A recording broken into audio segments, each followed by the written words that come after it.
আপোনালোকে জানে যে আজি কেইদিনমানৰ আগতে মোৰ গোটেই ঘৰৰ দৰ্জা ভাঙি 4খন দৰ্জাৰ লক ভাঙি পেলাই মোৰ শোৱনি কোঠাত প্ৰৱেশ কৰি বিভিন্ন ধৰণে এটা পৰিস্থিতি হৈছিলে। আপোনালোকেও সংবাদ মাধ্যমে এই কথাখিনি চকু ৰাখিছিলে। সেইদিনাখন যিদিনা চুৰ সোমাইছে বা দুৰ্বৃত্ত সোমাইছে, মই ৰাতি ট্ৰেইনত শিলচৰ গৈ আছিলোঁ।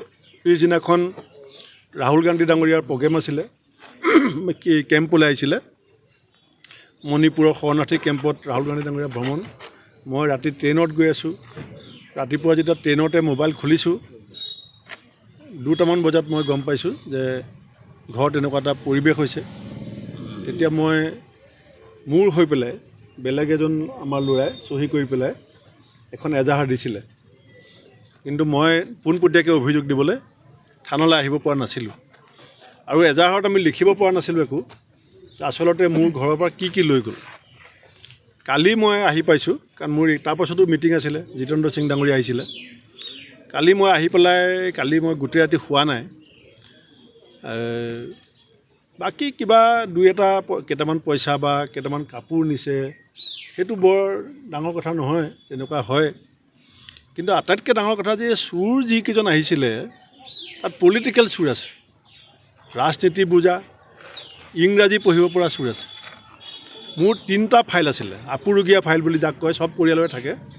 চব পৰিয়ালৰে কিছুমান বংশাৰ পুৰণা ডকুমেণ্টছ থাকে। মোৰ 3টা ফাইল আছিলে। এটা ফাইল তেওঁলোকে ফালি চিৰি দলিয়াই ফৰ্ম উঠাই তাৰপৰা কেইখনমান কাগজ লৈ গৈছে, বাকীবিলাক মানে খঙত ফালি চিৰি থৈ পেলাই পেলাই থৈ গৈছে। সেই এটা ফাইলত মই বিহপুৰীয়া সমষ্টিত 10 বছৰ MLA হিচাপে, ধৰক এই নাৰায়ণপুৰ থানাখন মোৰ দিনত চেংচন হৈছিলে, এই লেটাৰখন, দলং এখন চেংচন হৈছে, লেটাৰখন এটা এভিডেঞ্চ যে মোৰ কাৰ্যকালত কি হৈছিলে।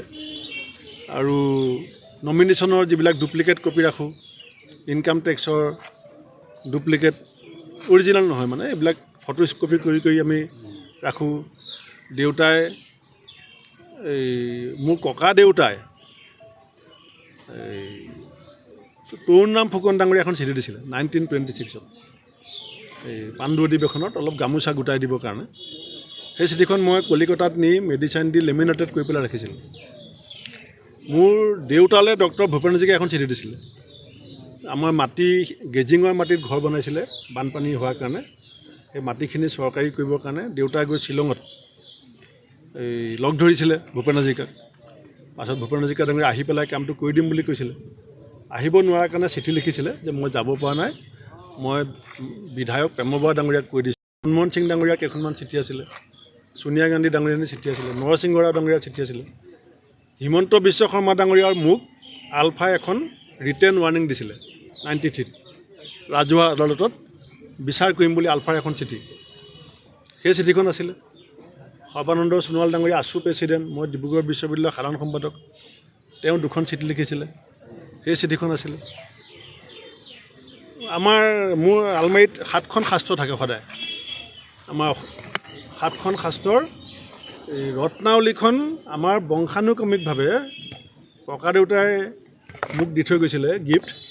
এইখন কি বুলি কয়, সাঁচিপতীয়া। এখেতে দেখিছোঁ আগতে, মই দেখাইছোঁ। এই 7খন শাস্ত্ৰ আছিলে। একেবাৰে তলত গামোচাৰে মেৰিয়াই জাপি থৈছিলোঁ ৰত্নাৱলী সাঁচিপতীয়াখন, সেইখন লৈ গৈছে। এই বাকীকেইখন থৈ গৈছে। তো তেনেকুৱা মোৰ এতিয়া ৰাতিলৈকে মই যিমান মনত পৰিছে সেইখিনি আপোনালোকক কৈছোঁ। আৰু মই যিখন কিতাপ লিখি আছিলোঁ তাত মোৰ প্লেনিংটো এনেকুৱা আছিলে যে এই কাগজবিলাক জেগাই জেগাই ডকুমেণ্টেৰী এভিডেঞ্চ হিচাপে লগাম। বিহপুৰীয়াৰ কথা কওক, মোৰ ককা দেউতাৰ কথা, মোৰ দেউতাৰ কথা, ভূপেন হাজৰিকাৰ 2খন চিঠি, সেই বস্তুবিলাক মই অত্যন্ত হতাশ আৰু অত্যন্ত দুখিত। আৰু সেইকাৰণে মই প্ৰথমতেই কৈছিলোঁ যে এইটো সাধাৰণ চুৰি ঘটনা নহয়। নিবলগীয়া বস্তু বহুত আছিলে। এখন যিকোনো এটা পৰিয়ালত যিমানখিনি বস্তু থাকিব লাগে গোটেইখিনি বস্তু মোৰ আছে। টিভি আছে, গেছ চিলিণ্ডাৰ আছে, বিভিন্ন আচবাব আছে, একেবাৰে নাইকিয়াতো নহয়, মিছা কথা ক'লেতো নহ'ব। একোতো নিয়া নাই। আপুনি পইচা কেইটামান আছিলে নিছে, সেইটো নিবই ধৰক। বাকী একো বস্তু নিয়া নাই, একো ভঙা চোতাক, ফাইলটো ফালি চিলি পেলাইছে। আপুনি কাগজবিলাক ফালিছে আৰু 2খন কাগজ পৰি গৈছে। তেতিয়া তেওঁ কটন কলেজৰ GS, মই ডিব্ৰুগড় ইউনিভাৰ্চিটিৰ GS। সেই সময়ত আমি এই গোটেই কলেজবিলাকত অসম ছাত্ৰ সমন্বয় সমিতিৰ নেতৃত্ব দিছিলোঁ। তেতিয়া আমাক মানে ৰাজহুৱা আদালতত এওঁলোক দুজনক বিচাৰ কৰিব পৰা হ'ব। হিতেশ্বৰ শইকীয়াৰ নিৰ্দেশত তেওঁলোকে ছাত্ৰ সমাজত বিভাজন আনিছে, এই ধৰণৰ অভিযোগ আনি পেলাই এই চিঠিখন মোক মুখ্যমন্ত্ৰীয়ে 15 চনত বিচাৰিছিলে যে ভূপেন যদি কপিটো আছে দিবাচোন।